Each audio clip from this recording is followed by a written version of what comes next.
Good morning, everyone.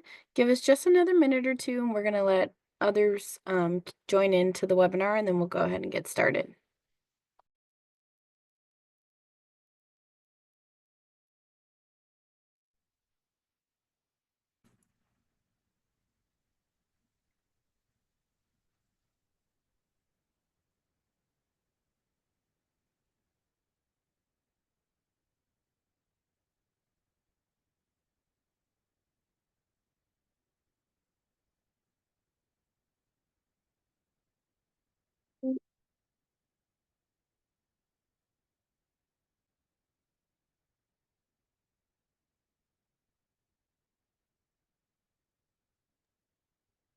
Good morning, everyone. If you'll give us just another minute, we're going to let others continue to join, and then we'll go ahead and get started.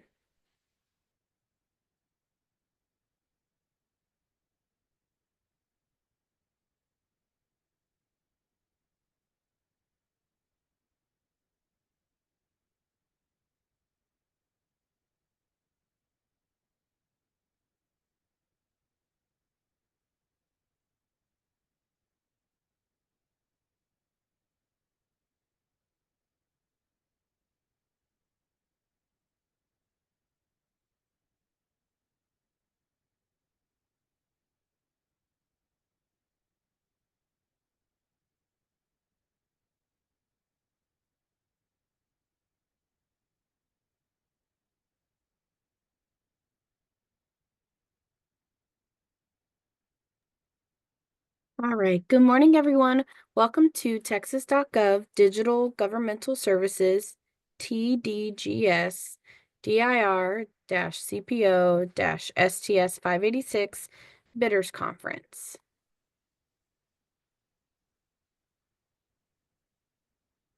Before we get started today, let's cover a couple housekeeping items. Just a reminder that you can change your audio by switching between computer and phone. We want to remind everybody that everybody is muted this morning.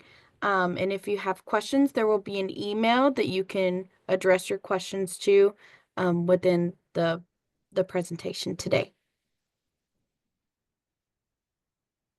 But before we get started, if you would, please raise your hands real quick and let us know that you can hear us pretty clearly this morning so that we have a good audio connection.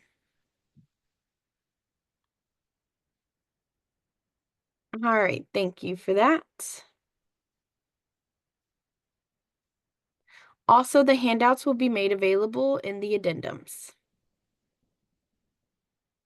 Today we have Cassandra Holmes, Procurement Lead for the Chief Procurement Office, Jody Erickson, Director of Shared Services Finance for the Chief Financial Office, Sally Ward, Deputy Chief Operations Officer for Shared Technology Services, Teresa Williamson, Hub Program Director for the Chief Procurement Office, Michelle Romero, Assistant General Counsel for Office of the General Counsel, and Marie Cohen, Statewide Digital Accessibility Officer for the Chief Experience Office. Today's agenda, we're going to cover Shared Technology Services STS Overview, TDGS Vision and Scope, Request for Offer RFO Overview, Response Submission, Evaluation Criteria, Discussions and Invitations to Negotiate, Hub Subcontracting Plan, HSP, Digital Accessibility Forms, Matters of Law and Exceptions, General Information in Submitting Questions, Conference Closing.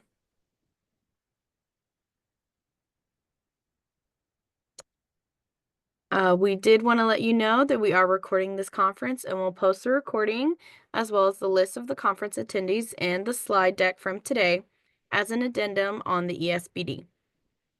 Questions submitted during and prior to this conference will be answered via an addendum post on the Electronic State Business Daily or the ESBD. Webinar participants may continue to submit questions until the questions deadline identified in the RFO scheduled of events. You should check the ESBD frequently for updates. Now I'm going to pass it over to Cassie. Thank you so much. My name is Cassandra Holmes. I'm the procurement lead for this RFO, and I am going to turn it over to Sally Ward to speak on shared technology services overview. Sally? Thank you, Cassie. Good morning. As she said, I'm Sally Ward. I'm the Deputy Chief Operating Officer at DIR for Shared Technology Services. Let's go to the next slide. I wanted to be able to explain and show to you where this RFO and scope of work falls within our broader shared technology services operating model. As you can see at the top, we have a dark blue bar that indicates our multi-sourcing services integrator, MSI, that oversees all of the services provided from each of the service components below. You'll see Texas.gov digital government services listed. That includes payment processing, application development, as well as our Texas by Texas or TXT digital assistant. This RFO is focusing on the application development and the TXT digital assistant. Payment processing is not a part of this scope of work. Let's go to the next slide. Within shared technology services, we have a value proposition that we uphold to our legislative leadership, those that fund our customers, as well as the vendors and providers that we bring into our program to deliver the services. We believe that the value for the state to use shared technology services is that we provide security and reliability and a cost-effective solution that is modern. We look at all of our service components to ensure that the scope of work and the solutions that are proposed meet and will deliver to the value proposition that we have for shared technology service as a whole. So I thought it would be very important for you to understand how we came to the services that we put into this scope of work. And let's dive a little bit more into those. Let's go to the next slide. So a little bit of background of where we've been. Texas.gov has been the state's official internet portal since 2001. And it does include a suite of applications that are hosted by DIR through this contract. And we've created a trusted resource through Texas.gov that we now complete over 61 million transactions annually. Our Texas.gov services are focused on digital transformation, bringing new transactions online while working to entice constituents to conduct state business virtually in the most secure way possible. And this scope of work does attempt to further that initiative through the types of key personnel that we are requiring and the scope of work that we have for reporting and oversight of the program. So over the past 20 years, Texas.gov has evolved. We've become a mobile-first platform. We've got a digital government assistant. It's available via the web, but it's also in the Apple Store and the Google Play Store. We've got a chat bot, and we have a constituent help desk. Now, the constituent help desk is not a part of this Texas.gov digital government services, but it is provided through, I should say, the MSI, but the chatbot and the information that comes from this constituent help desk is integrated into the scope of work for digital government services. So we've made some really significant changes in this scope of work. We are providing additional emphasis on constituent services. We're looking for improved understanding of user adoption and expectations of what users have and how they will adopt digital services. We are expanding the program so that we can reach a more cost-effective solution or product, if you will, that can be maintained further as more and more applications need to be becoming digital.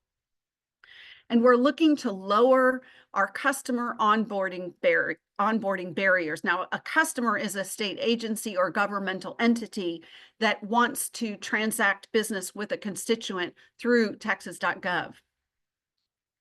We want to focus on emerging technologies, and we want to expand our user interface, UI, UX capabilities to improve our customers' experience as well as our constituents' experience. So let's go to the next slide and talk a bit about our vision. As you can see in the top, we are attempting to provide the industry-leading digital government services, offering our constituents a compelling value to use secure, modern, and innovative Texas.gov solutions. And what I want to focus on are our desired outcomes, the things that we are seeking as a result of this scope of work and this procurement. We want to foster customer adoption and reduce the product integration costs. What does that mean? We want more state agencies and governmental entities to adopt doing business with constituents online and to adopt our digital government assistant or TXT. But to do that, we're going to have to find ways to reduce the cost for those customers to integrate into our product. We want to expand our constituent adoption of TXT and Texas.gov. And to do that, we need data, we need research, we need a method of developing our applications that focus on doing it in the way that constituents will adopt. We want to continue to strengthen program integrity and fraud protections, meaning we need to continue to stay ahead of identity theft and identity proofing so that we can ensure that those constituents that have an account in our Texas by Texas native mobile app are the people that they say they are. And as we do that, we need to be forging our constituents' trust in our product so that they will use it. That includes our marketing, our advertising, our help desk, what we tell our constituents. We want to protect our digital identities. Security is of utmost concern for any constituent and any customer as well. We also seek to achieve high constituent satisfaction ratings with the services that we provide. And we want to productize our solutions. What does that mean? We want to be able to have a TXT or some of the other applications that you'll see that we're hosting that multiple customers use. We want to treat them like a product where we are continually seeking to improve, to expand, to reduce the cost, to share in whatever services and technologies we can to make it cheaper and easier for customers to use and integrate in Texas.gov. We want to modernize how our customers onboard. Onboarding to TXT can be a lengthy process. We're looking for ways to streamline that, to modernize it, to make it simpler and easier for customers to become TXT constituents. And finally, we want to increase our Texas.gov brand awareness in everything that we do. That includes a lot of our marketing and our advertising, but also our social media presence. Let's go to the next slide. So in this model, there are 3 other service components within shared technology services that the Texas Digital Government Services vendor will integrate with. You'll see in the big box, generally, the scope of work for Texas Digital Government Services. The smaller boxes represent the service components that will provide services to and for Texas.gov. The MSI provides oversight and integration of all of our services and all of our processes and is that single face to our customer. The PCM or Public Cloud Manager provides all of the infrastructure support for all of the applications that Texas.gov hosts. And finally, our SecOps, or security operations, is our independent third-party oversight, providing security policy and privileged access management and other oversight functions in the security realm to ensure our customers that we have the latest and greatest security in place and we are not vulnerable. Let's go to the next slide. By now you will have seen, or you hope you will have seen, that we are seeking to adopt emerging technologies in new solutions, and particularly generative AI. And we do have some considerations on how AI should be used and for the state. And these are just considerations as these technologies emerge in the industry. And as you know, legislation is being introduced as we speak to address how government can or should use generative AI. For now, we have considerations for all of our service component providers that we want them to include in their solutions, which is providing transparency to us of where and how AI is being used, to provide data protection, understanding what data is being used within the AI and how to protect that data, to have governance over AI policies and how AI is being used in a solution, and finally, ensuring that there is a human review in that process. Let's go to the next slide. We've asked for certain key personnel positions, and we've listed them here. This is not the sole number that you may propose. You're welcome to propose other positions that you might believe are important to the state as well. But these are the ones that we saw as key to achieving the value and the service delivery that we need. An account director that has a single point of accountability for the financial and performance of the account, the single point of contact for DIR in managing this contract. A transition director, of course, a technical director that's going to be responsible for all the technology oversight. We're adding a constituent experience director. We believe, and you'll see in the scope of work, we have quite a number of services targeted towards constituent experience, and we think that this leadership role is key to the value that we will see out of this contract. A product director, we have TXT as our product. We'd like to have other products in the future, so we're looking for a product director. Security director, of course, our PMO director for all of the many projects that will be in flight throughout the life of this contract, and a financial director.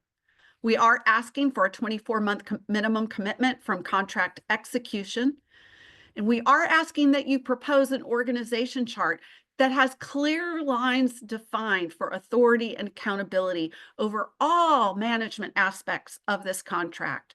We need to make sure that you propose an organization that will operate efficiently and clearly and will not require additional oversight in managing you in the positions. We ask that you tell us the percent of the FTEs that's dedicated. It should say to TDGS. It says MSI. Apologies. That will change before we send this out to you. And know that in our scope of work, we do have periodic reviews of these roles as well as any staff performance and ensuring that all personnel are performing to the highest levels possible. All right, let's go to the next section and talk a bit about performance management. Our performance model, it is comprised of service level agreements and critical deliverables. The service level agreements are broken into two types, critical and key. Critical do come with financial credits if the SLA is missed at the enterprise level. Key are measures that don't have a financial credit. It is not DIR's intention to assess credits. We are not looking for the performance model to be a revenue stream. We are looking for performance. So as a part of our model, we do provide earn back opportunities should an SLA be missed. If you can bring your performance back 3 months, for the next 3 months, you will earn 50% of that credit back. And if you continue for another 3 months, you can get back the remaining 50%. We also want to highlight that we do have and put in our requirements for all shared technology services components our unilateral right to add, modify, elevate, and delete SLAs. Why do we have that? Because we don't have the ability to measure in SLAs every section of the performance.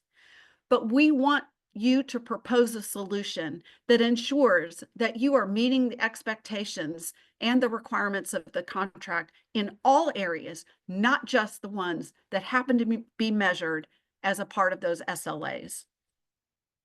We also have some related SLAs between an SCP and the MSI, where you share in a service delivery, for example, demand solutioning or incident response.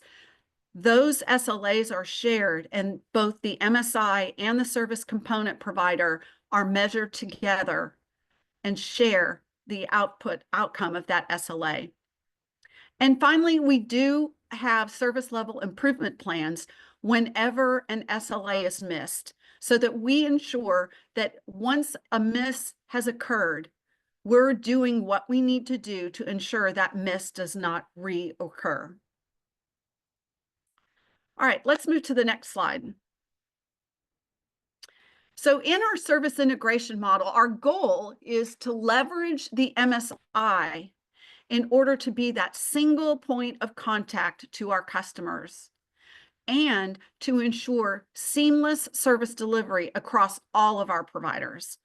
So this requires all providers in our shared technology services model to collaborate and to share in operating agreements. So you are required to establish operating agreements with those service component providers with whom you would interact. Let's talk about collaboration on the next slide. We want to be very intentional about our requirement to collaborate. We are serious that this is a key component to the success of shared technology services overall. We all win together or lose together. So I highlighted here a few of the requirements in Exhibit 1, collaboration, that is in every service component provider's Exhibit 1 scope of work. To collaborate, to create mutually supportive relationships and operating agreements, to share in SLAs. And finally, a governance escalation option, where if after all of this, a service component provider is impacted by another's component provider's failure to perform, there is a mechanism for that service component provider to escalate through governance such that the performance of the other vendor is corrected, or that the financial impact to that from that SLA is not assessed to you, the vendor. Let's go to the next slide.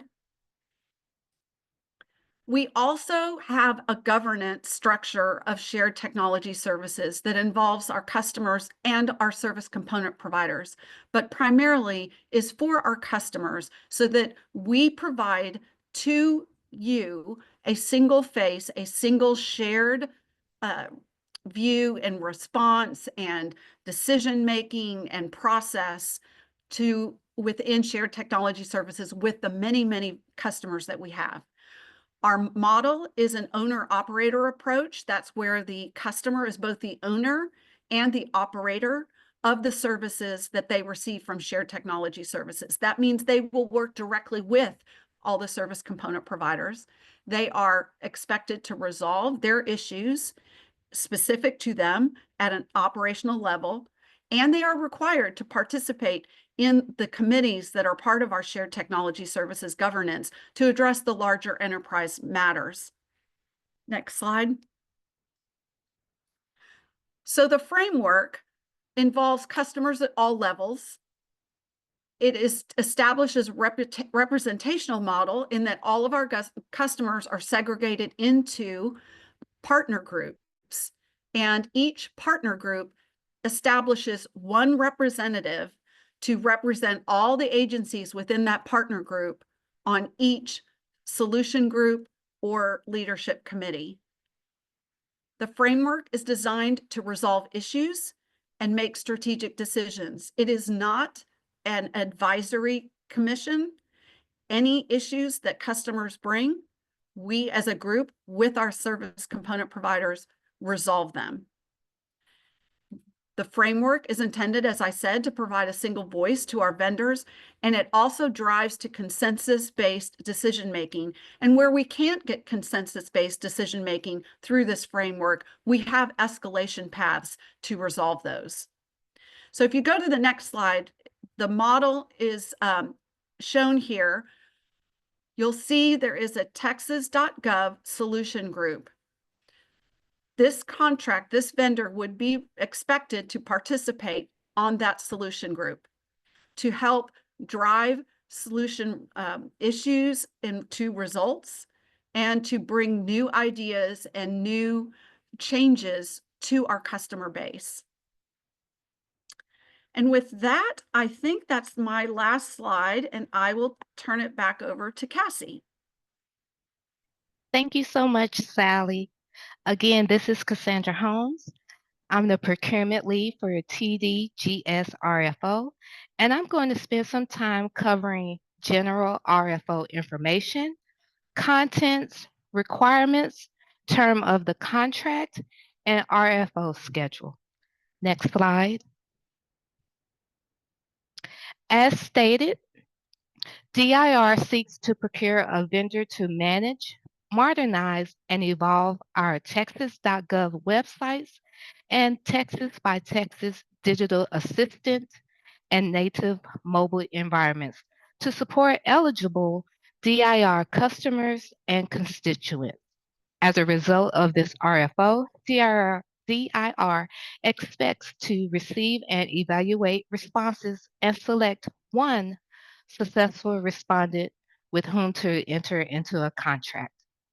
The vendors and subcontractors performing the multi-sourcing services integrator services are precluded from award of a contract resulting from this RFO due to the oversight functions and independence required. Next slide. The next two slides are a summary of RFO attachments and exhibits. In the attachments, we have Attachment A, Respondent Information Form, Attachment B, Hub Subcontracting Plan, Attachment C is the PDAA, Vendor Self-Assessment. Attachment D is the VPAT. Attachment E is the VATSR. Attachment F is the respondent release of liability, and attachment G is exemptions. The exhibits include Exhibit 1, Statement of Work with Attachment and Appendices, and Exhibit 2 is the Financial Provisions and Pricing Requirements with Attachments. Next slide. For the Master Service Agreement, there is the MSA itself and 4 attachments. Attachment 1, Definitions. Attachment 2, Insurance and Risk of Loss. Attachment 3 is the Form of Source Code Escrow. Attachment 4 is Form of Parent Guarantee. And Attachment 5 is the CGIS Security Addendum. Next slide.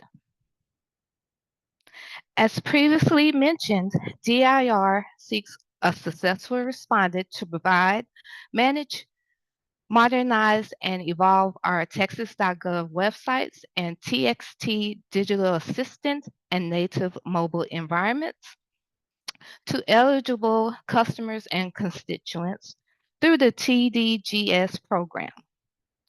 The successful respondent must meet the following minimum requirements, which are 5 or more years experiencing providing similar services as stated in Exhibit 1 of the Statement of Work, and also held at least 3 contracts for similar services within the last 5 years that have a minimum annual contract value of $30 million per contract. Next slide. The term of contract. DIR anticipates that the term of contract will be an estimated 4 years with optional renewals of up to 4 years for a total contract award of up to 8 years to be exercised by DIR at its discretion. DIR may extend the total contract award by up to 1 year to account for a stub period at the end of a fiscal year if it is in the best interest of the state. Next slide. This is the RFO's current schedule. The Q&A collection period is ongoing till April 3rd at 2 p.m. But I highly encourage you to submit any questions you may have ASAP, as we will be working internally to collect answers as they come in. The deadline for submitting proposals is April 28th at 2 p.m. We encourage you to submit your proposal in advance of this date, if possible, as late responses will not be considered. Next slide. There is a digital data room for this procurement. Please review the documents in the data room before submitting questions about this RFO. Many of the pertinent answers can be found there. I want to stress the following items.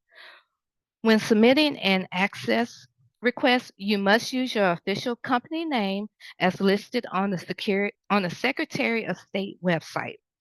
This is your official business name and not a DBA. In essence, please make sure your names match. If they don't, we cannot grant access, and this may hamper further steps in the RFO process for your firm. That being said, access to the data room is not required in order to bid.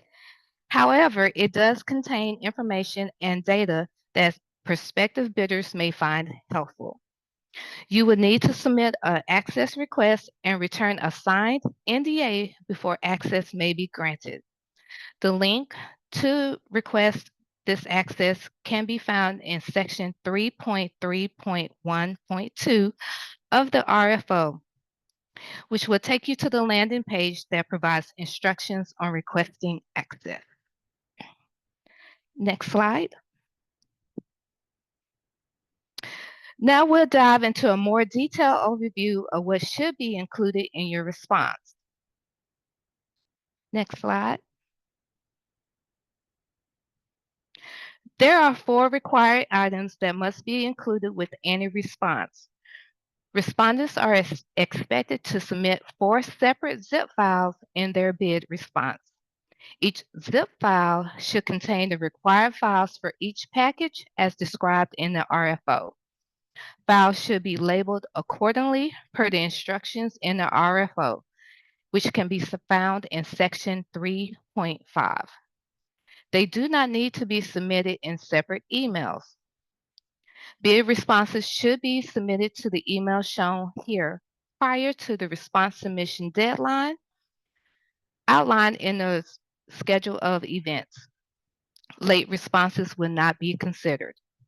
I would advise submitting your proposal in advance of this deadline so that technical issues, if any, can be identified prior to becoming a technical crisis. Lastly, as a reminder, if If these aforementioned bid items are not included in your response may be precluded from further consideration. Please make sure to triple check. Next slide.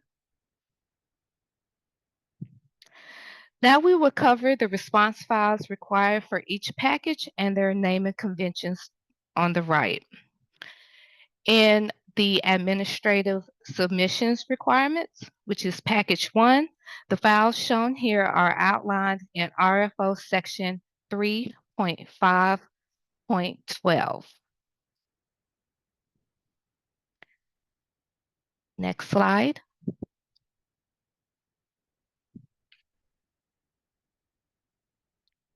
Response Package 2 addresses the service requirements, including the technical solution and transition components, as well as experience.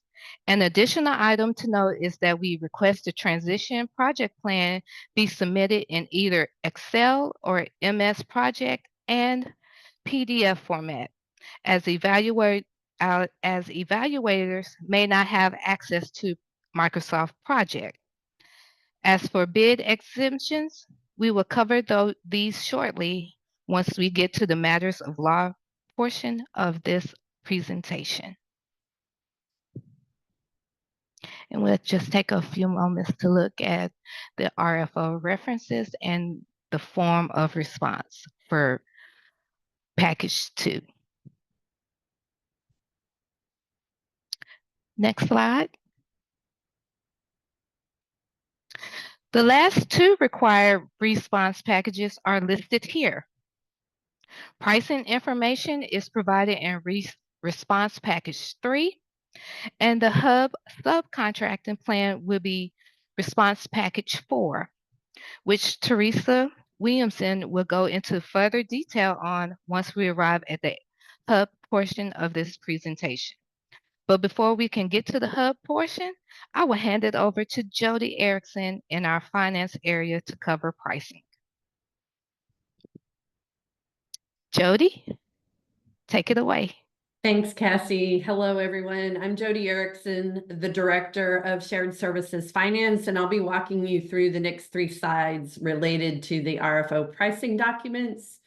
There are 3 key RFO financial documents included in the RFO. The first one is Exhibit 2, which are the words that explain the key financial provisions like taxes, reperformance, new services, and refunds.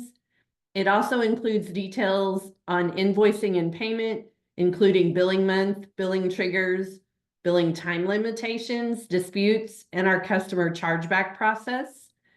Exhibit 2, Section 5 covers our financial planning and forecasting process, and Section 6 covers charges describing in detail the definition of each resource unit, how it is measured, and the costs that should be included in that resource unit.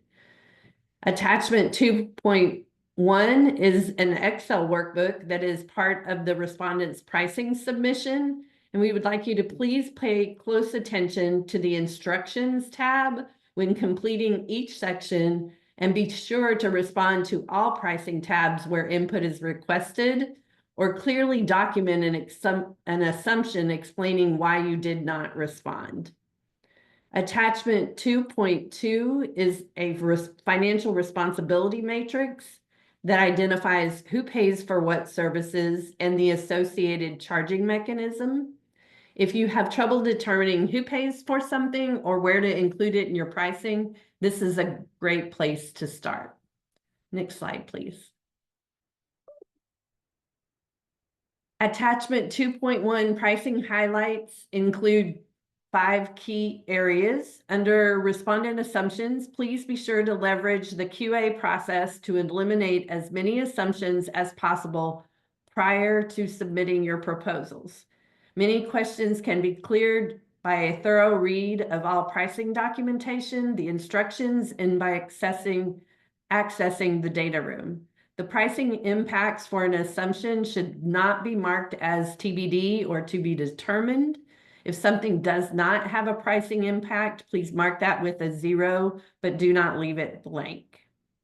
Under key considerations, we want to point out that respondents must make sure to align their pricing exhibit with Exhibit 2 and Attachment 2.2 to ensure a compliant submission, and should closely consider the additional pricing information, including historical spend and project level information found in the data room when completing your best offer. For any rate card services, be sure the rates are inclusive of travel. Make sure the rates aligned with the standard qualification and experiences for the respective roles, and separate rates by service delivery location, either on-site or US-based remote.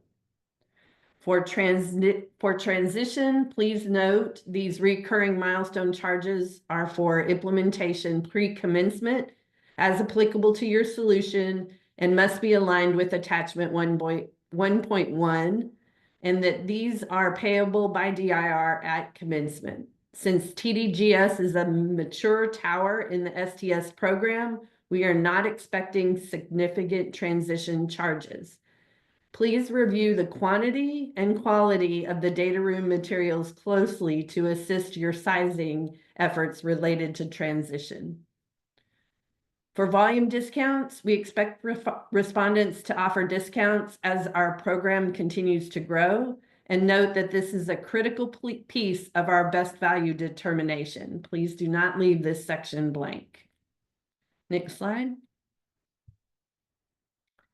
A few other pricing topics we would like to bring to your attention include the TXT application, which has a dedicated product team, as Sally mentioned earlier, to enhance the application, in addition to future application development efforts to onboard more services and application maintenance. The respondent must ensure costs are not duplicated across the project team and the application maintenance costs.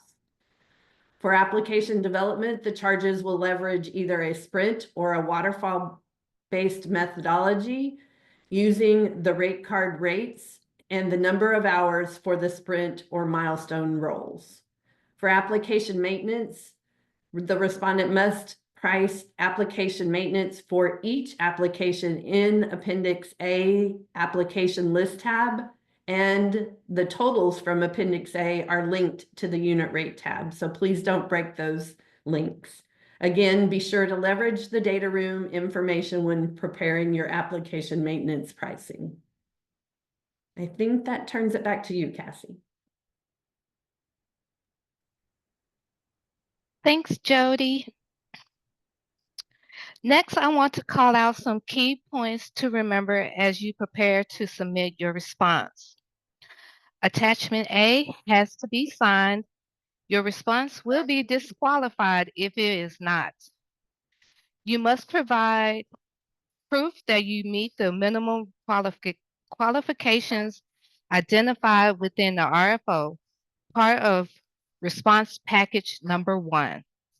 And be sure to review the other pass-fail criteria outlined in RFO section 4.2.1, pass-fail criteria.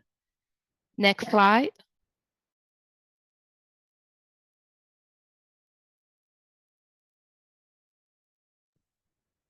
Attachments C, D, and E are very important. Attachment F, respondent release of liability, is required for both references and terminated contracts. Please also remember to include a signed copy of page 1 of each addendum in your response submission. Next slide.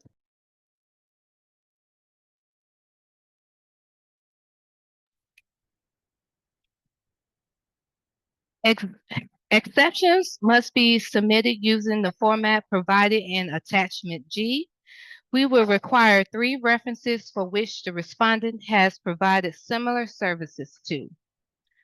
Assigned RFO Attachment F, respondent release of liability, will be required for each reference listed.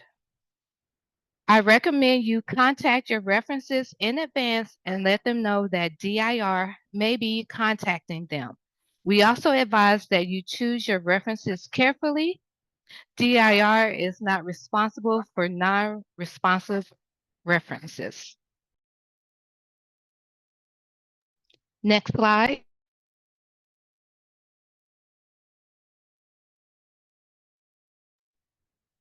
Now we will cover the evaluation criteria and determining the competitive range of responses. Next slide.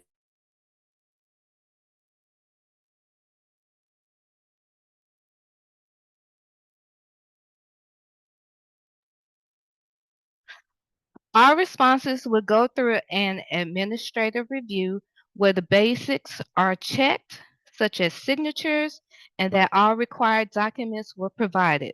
Then a financial review is conducted, followed by hub review and accessibility reviews. DIR may reach out to respondents during this time to request clarification or additional information. Next slide.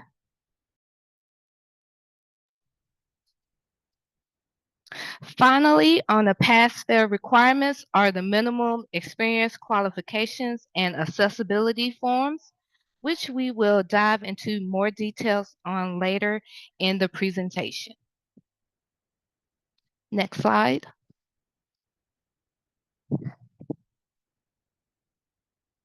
Here's a table summarizing how each component of the response is factored into a respondent's overall score.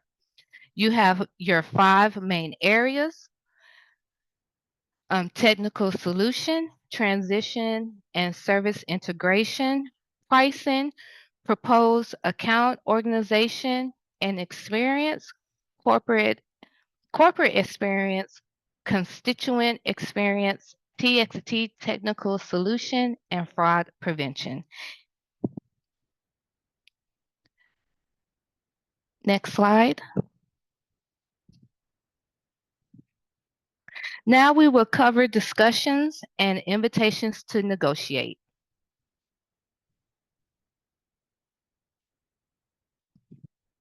Key milestones in the RFO process are as follows: responses submitted, evaluation of the initial responses, etc. One thing I would like to stress is that there is no guarantee that there will be multiple requests for revised offers. You should assume each iteration may be the last opportunity to revise pricing.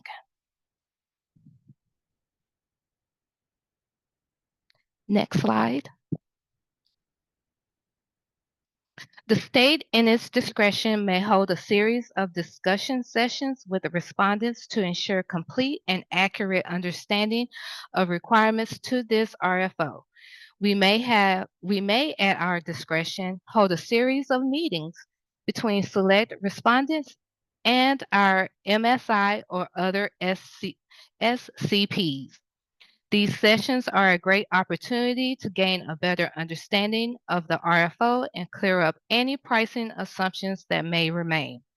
This RFO is intended to provide respondents with enough information to build their response, but it is your responsibility to obtain any additional information deemed necessary for the respondent to meet its obligations under the terms of the RFO. Respondents participating in discussion sessions and/or integration sessions may submit a written due diligence plan to DIR as part of an amended response. Next slide.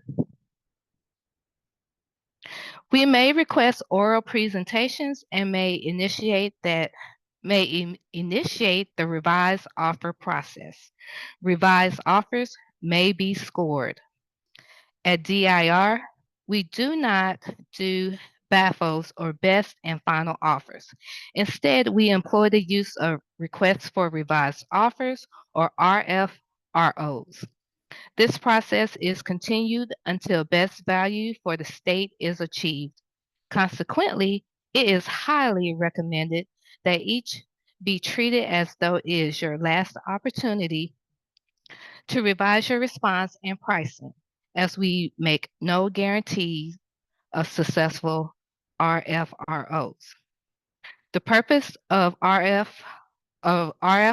bidders performing due diligence on their scope of work is to remove all financial assumptions so that respondents' final pricing is firm.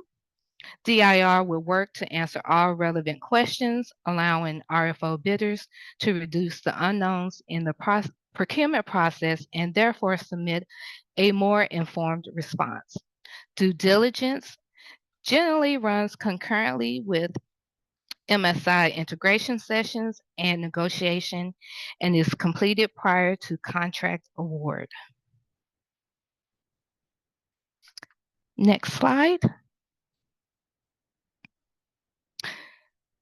All responses and working papers pursuant to this RFO are not subject to disclosure under the Public Information Act until all contracts resulting from this RFO have been executed.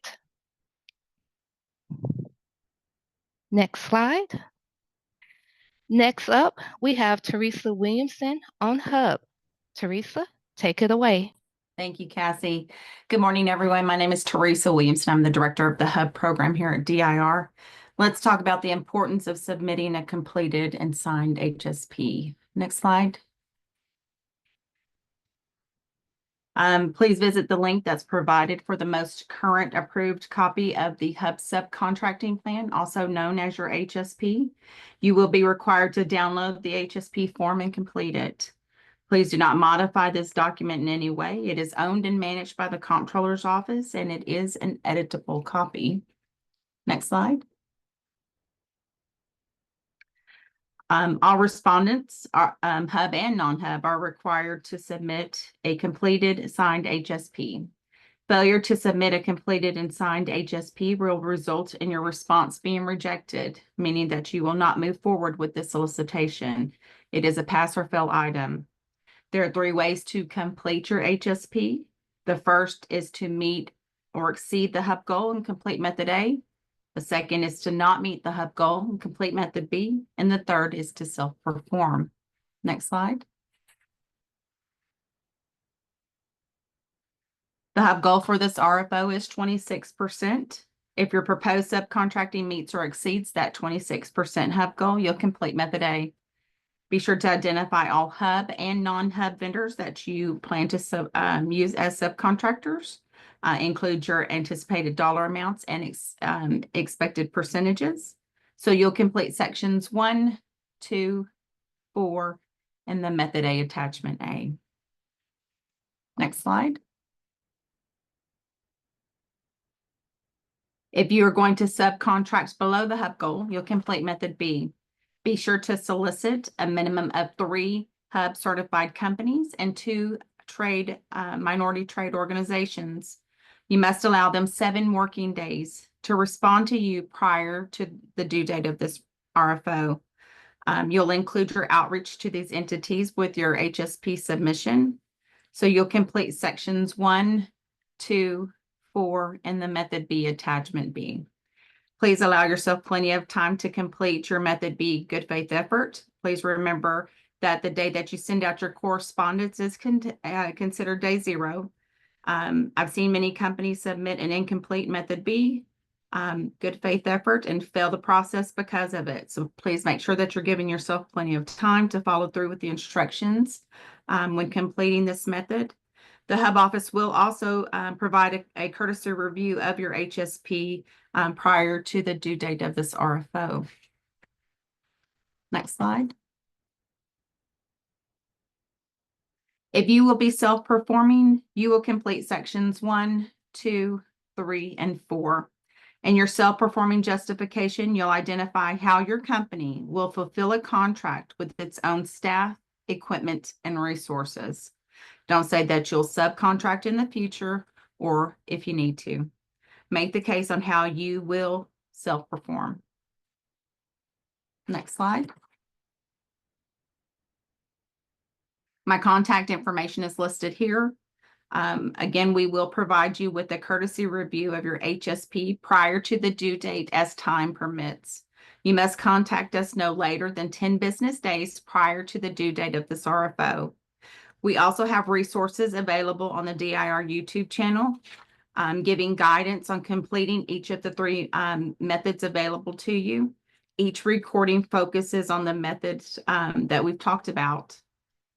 So again, take advantage of the courtesy review, and remember when corresponding with the hub office to make sure that you're also including the procurement lead on all correspondence. Next slide. And I'll turn it over to Marie. Thank you.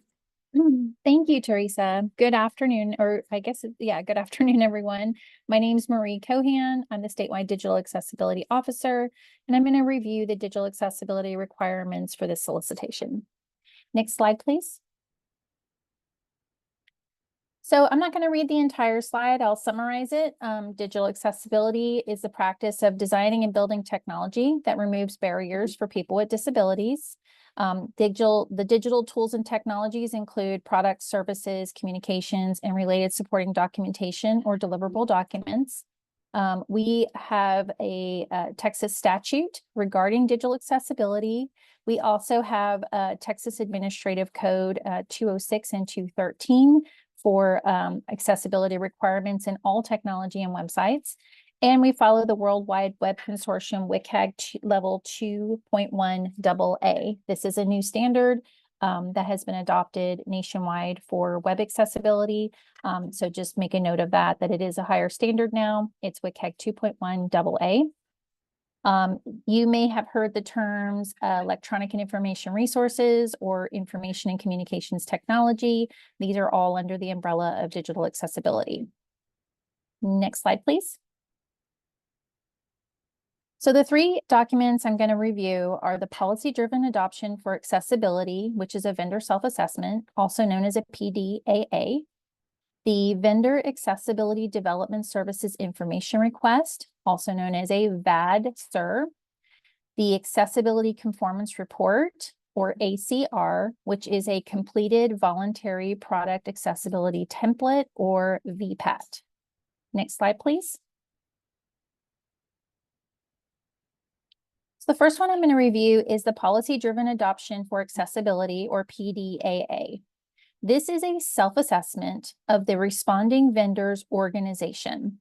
What we're looking for here is how that responding vendor has adopted accessibility practices in their own organization, in their own business practices. This assessment has nothing to do with your product or service offerings in your response.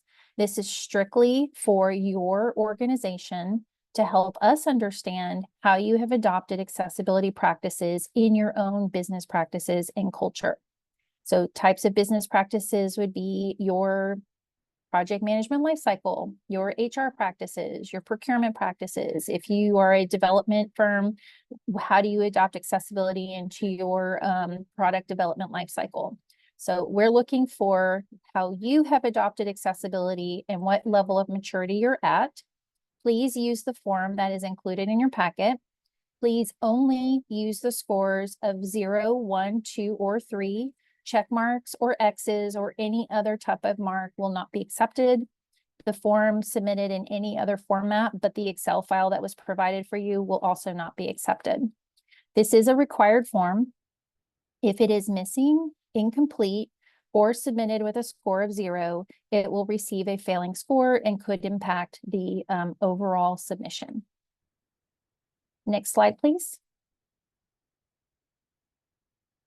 This is the PDAA maturity matrix. This matrix and the form are both NACIO sponsored documents, so they are used nationwide. And DIR State of Texas has chosen to use these documents as well. There are 3 main maturity levels. There's a launch level, integrated level, and optimized level. It does not matter if you're at the early stage or at the optimized stage. We're just trying to understand where you are. This form can be used to help your organization adopt a higher or more mature level. It can also be a way to affirm that you are adopting robust, optimal digital accessibility practices as an organization. Next slide, please. Next, we'll talk about the Accessibility Conformance Report, which is a completed VPAT. If your response contains any type of technology product that has a user interface, this form will be required. The Accessibility Conformance Report is, like I said, the completed VPAT. When completing a VPAT, you will test your product against the standards, which are the WCAG 2.1 standards I mentioned. You'll test your product and demonstrate how your product conforms to the different standards and success criteria. You'll document that on the VPAT. You'll provide any explanation for any conformance that is not a full conformance. And once that is complete, it becomes an accessibility conformance report, and that is what we're looking for. Please only use VPAT version 2.4 or higher. Please ensure that you're testing against WCAG standards 2.1 or high, 2.1 AA or higher if you choose, but 2.1 AA is the baseline. Next slide, please. This is an example of the standards now on the WCAG 2.1 AA level. There are some additional standards in here that are focused on cognitive disabilities and mobile applications, which is very important. This solicitation is focused on mobile application, website application, mobile apps. So you'll want to take some time to go through these and really understand what is expected for those particular types of technology. Next slide, please. When you're testing against those standards, like I said, we're looking for the conformance level. These are the different types of conformance levels. Your product will either support that standard, your product will support it with some exceptions, not support it. It may not be applicable for your particular product, or it may not have been evaluated because it's a AAA level and we're looking for A and AA. For anything that is not a full support, please provide the explanation of what the gap is or anything that we need to know in the explanation field. If those fields are left blank for anything that says partially supported or unsupported, that will score your ACR down. Next slide, please. So there is a development services component to the solicitation as well. We're talking about web development services, mobile application development services, maybe some web applications. So we will require a vendor accessibility development services information request. This is a questionnaire that was designed by the state of Texas to help us understand how you incorporate accessibility into your product development lifecycle. We again are looking for WCAG 2.1 AA or higher. We will not accept 2.0 AA. Please complete this form with as much detail as possible. The more information you can provide, the better. I have seen vendors submit this form with copy and pasted content from the internet. So please be careful to complete it in your own words with as much detail as possible. For how you practice good accessibility in your product development lifecycle. And I'll go through what those different questions are. Next slide, please. So the VADSR is going to ask you how you incorporate accessibility into your business processes, product development, procurement, HR, IT, etc. Very similar to the PDAA. Then it's also going to ask what kind of skills and training you provide for your development staff. You can be very specific here and provide where you get your training from, what types of classes your staff has been trained on. It's going to ask about the development and testing tools that you use. Again, please be very specific. Also be specific on what type of testing scripts you use.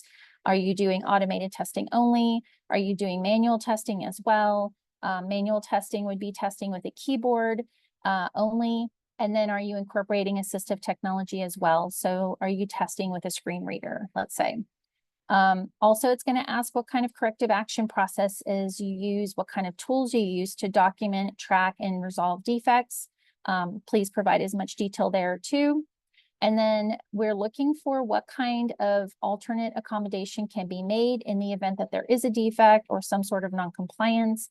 How will your organization step in to make sure that our customers are being served in the way that they need to be served? And then it's going to ask for some samples of your work. If you are not able to share a sample of, let's say, an application that's been developed, and we understand that, Just please provide any additional information that you would like to highlight there. If you are not able to provide an example of a website, which is, I have a hard time understanding that because most website content is public, at least provide websites that you've developed for your own organization so we can go in and kind of see how you've developed and do some exploring of your work product. Next slide, please. DIR now offers free training for all of our vendor partners, free digital accessibility training. There are 4 courses. They're about 45 minutes to 60 minutes each. If you are interested in signing up for this course, I have directions on the next slide. These courses are specific to doing business in Texas, procuring on Texas technology contracts. It'll go through what I have discussed here in a little bit more detail. If you would like to sign up for this training, next slide, please. We have a new process in place. You no longer need to contact me to sign up for training. You can go to the link on the site. There is a special code that's for DIR that you can enter, and then you will have an account will be created for you, and you should only be able to see those 4 courses in there. If you have any trouble signing up at all, please feel free to contact me at statewide-accessibility@dir.texas.gov and copy Cassandra on that communication. Next slide, please. We also have resources for you on our website. We have those templates available on our website as well. Again, be sure to submit your PDAA on the Excel form that is included in your solicitation packet. Also, the VADSR is, use that form as well. That's included in your solicitation packet. Next slide, please. Thank you so much for your time. Again, if you have any questions whatsoever related to these forms or how to complete them or what digital accessibility is, you are welcome to contact me at statewide-accessibility@dir.texas.gov. Be sure to copy Cassandra on all communications to me regarding this solicitation. Thank you so much. Thank you, Maureen. Now we have Michelle Romero up next. Good morning, everybody. I'm Michelle Romero, Assistant General Counsel to DIR, providing legal support for this procurement. And today we're just going to do a brief overview of some of the legal considerations, but this is not comprehensive. So, of course, please consult with your legal counsel in responding to this RFO. Next slide, please. So the Master Services Agreement that is included in this RFO, this is the controlling contractual document that will be used for any contract awarded as a result of this procurement. Please take a look at this document and familiarize yourself with it. I would note that it also includes a list within the MSA that has an order of precedence for all of the documents that will be included in the agreement between DIR and the successful respondent. Do not ask to substitute any of your contractual templates with alternate documents. This may result in disqualification. Please review this carefully with both your business and legal teams. You don't want to get into a situation where your legal team does not understand the response that you're submitting and how it will interact with the MSA. So make sure that everyone's on the same page about the contractual documents that will apply in this case. Next slide, please. So we're going to do a discussion of the process for taking exceptions to any of the terms and conditions that are included in the MSA or any of the other RFO documents. First, I will note that we strongly discourage respondents from taking exceptions to any of our terms and conditions. All of our terms and conditions have been heavily vetted with consideration of both DIR and customer needs and market standards. So we do discourage exceptions. And we also ask that you tailor your response to this RFO to our requirements, rather than asking us to make exceptions wherever possible. I'll also note that if you require any additional terms that aren't included in the MSA or other contractual documents, that must be noted in the form of an exception. Please be careful to distinguish between exceptions and pricing assumptions, like Jody discussed earlier. These are different processes, and you must follow the appropriate procedures for each. If you take any exceptions, you will use attachment G to note those exceptions. And if you have none, which we encourage, of course, please state so explicitly. Next slide, please. If you must take exception, please note that exceptions are considered when we determine best value. So any single exception can be disqualifying. And if you take exceptions that are excessive, either in scope or in volume, or if it's taking too long to resolve your exceptions, that may result in you being removed from consideration. So with that in mind, we recommend close coordination between your business and legal teams. Make sure that every exception you're taking is essential and that your red lines and justifications meet the requirements laid out in the RFO. I'll also encourage you not to take exceptions to terms that we are legally unable to change. As a state agency, a lot of the terms and conditions in our contracts are required by law, required by statute, and so of course will not be able to grant exceptions for those items. Also, please be aware, if you do not include an exception in your initial response, you will not be allowed to raise it at a later date. So make sure that you go through the process carefully before submitting a response, because those are the only exceptions that we will be able to consider at any point during the contract negotiation. Next slide, please.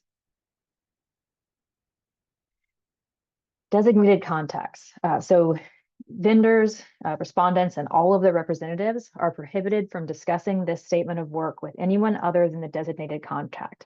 In this case, that is Cassandra. The sole exception, as we mentioned earlier, is that you may reach out for assistance with your hub or your accessibility. But of course, please copy Cassandra on any of those communications. If you have other contracts with DIR, other business with DIR, you may discuss that business with the appropriate contract manager or contact at DIR, but you may not discuss this statement of work, this RFO in any way. So even seemingly innocuous questions like, where is DIR in the process? Or when is that deadline? Those questions are also prohibited. Violations of this rule may result in disqualification. So we take this very seriously here. We do not want to disqualify vendors, but we won't hesitate to do so to protect the integrity of this procurement. Next slide, please.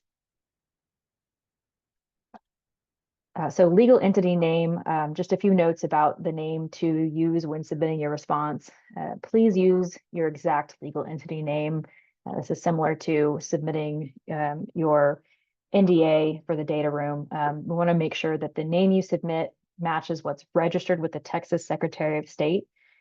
We use this for several purposes, both our initial administrative review, financial checks, debarred vendor checks. So it's important to get it right. We need to know exactly which entity we'll be contracting with. So to make our process go smoothly, please make sure to check out carefully which name you're putting on your documents when you submit your response. Next slide, please. Just want to touch briefly on the Public Information Act. This is a very important consideration as you prepare your submission documents and communicate with our designated contact here at DIR. DIR is a state agency, and as such, we're required to comply with the Public Information Act. All information in our possession is subject to the Act and is presumed to be public. So that includes your response, as well as all other documents and communications that you submit to us. So every email, every document included in your response. There are some protections for proprietary and confidential information. So if you believe anything in your response is confidential or proprietary, you are required to tell us that in order to invoke those protections. So we do require you to, if you want to protect anything, submit both a redacted and unredacted version of your response. After the procurement is complete, if we get a request for your response, we'll release the redacted version without contacting you. So for all submissions that you're making to DIR, you must clearly mark your information that is proprietary, confidential, or copyrighted. If it's not marked, we will release it to a requester. If it's marked, we will submit it to the Attorney General. If we get a public information request, you will have the right to object to the release of the information, and the Office of the Attorney General will make the ultimate determination. You will also have the option to submit duplicate redacted documents to them. So some guidance about marking your documents. please don't mark just a cover page. You want to distinctly mark each item that you consider confidential. Do not mark everything you submit as confidential. That will not go over well. If you have to take it to the Attorney General and defend it, they're not likely to consider everything in your response confidential. Also be careful sending emails with a footer that just marks everything as confidential for the same reason. As I said before, it's important to coordinate with your legal counsel here. We've had vendors who didn't carefully take these steps up front to review what information they were submitting was confidential. And then, of course, they were not happy when things they considered confidential or proprietary were released later upon request. So also keep organized. Remember, these contracts last for years and years. So the team members that handle the marking up front may not be the team members that are talking with the Attorney General years down the line if a request is made. So make sure that you keep records of what you're marking as confidential and why. This is your chance to get it right so it doesn't become a problem years down the road. Next slide, please. And just one particular item I want to draw your attention to. This is a new certification that you will see in our contracts. It's found in the MSA. This is required by Governor Abbott's recently issued Executive Order 48. Please carefully review this certification with your legal counsel, along with all of their terms and conditions found in the contract. And with that, I will hand it back over to Cassie.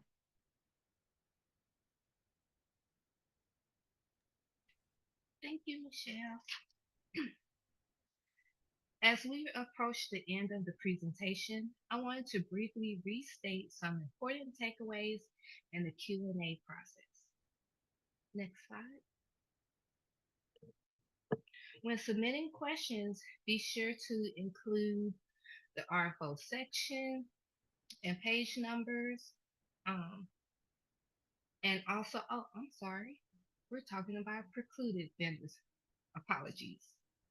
So the vendors and subcontractors performing the following are precluded from award of the contract resulting from this RFO due to oversight functions and independence required of the MSI. Multi-sourcing services integrator. DIR may identify additional areas of conflict in the future. Should this be the case, DIR will identify and include the conflicts in the relevant RFOs. Identified preclusions apply only to prime vendors seeking to be subcontractors on contracts that DIR has identified as having a potential area of conflict. Next slide.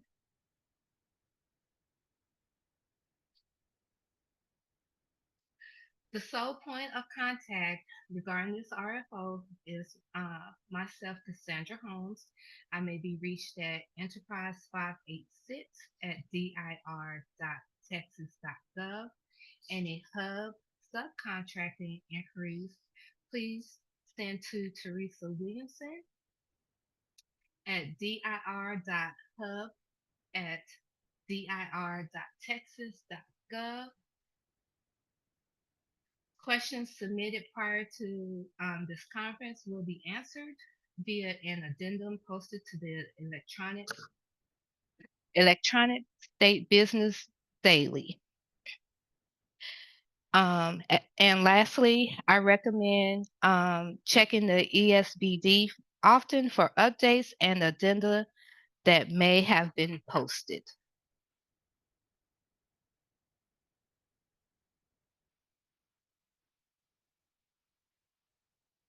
Next slide. Now I am going to turn it over to Tiffany Connell, Director of Enterprise Procurement. Good morning, everyone. Again, my name is Tiffany Connell. I'm the Director of Enterprise Procurement, overseeing this procurement. So I wanted to take a few seconds to address some frequently asked questions that we received in the Q&A period. And then I also wanted to acknowledge the 4 questions that we received here in the chat. So those will be answered through an addendum at some point in time after today's bidders conference. So thank you for your questions. Prior to submitting additional questions, please make sure that you read the RFO and the contents within. There's a lot of information that we receive questions on pretty frequently, to include the hub goal, due date, requirements in general. So I do encourage you to please read through the entire RFO before submitting questions. It really helps us to focus in on questions that would help with your response. And so we get to those questions as soon as we can, and it really helps us communicate with the market much faster once everyone has read through all the requirements of the RFO. And then I'd like to direct everyone to the attention of the data rooms. These are very, very important because we have a common data room that might help answer some of your questions. And then we have a project specific for TDGS that will have specific items in there to include financial and historical data that will really hone in on some of the very specific components of this procurement. The solicitation requirements can be found in Exhibit 1 in the SOW and Exhibit 2 series documents for financial requirements. So please reference all of those before asking any questions. And then DIR is happy to answer any questions, of course, that we receive, and we'll get back to the market as soon as possible. So one more note, additional details may become available as we move through the stages of the procurement. So be aware of that as well, please. I'll pass it off to Cassie to close us out for the day. Thank you, Tiffany. Next slide. So in conference closing, all questions and inquiries must be directed to me, Cassandra Holmes. The email again is enterprise586@dir.texas.gov. And with that, the bidders conference for TDGS has concluded. Thank you again for attending. And if you have any questions or inquiries, please send to the email that has been noted in the last slide. Have a great day.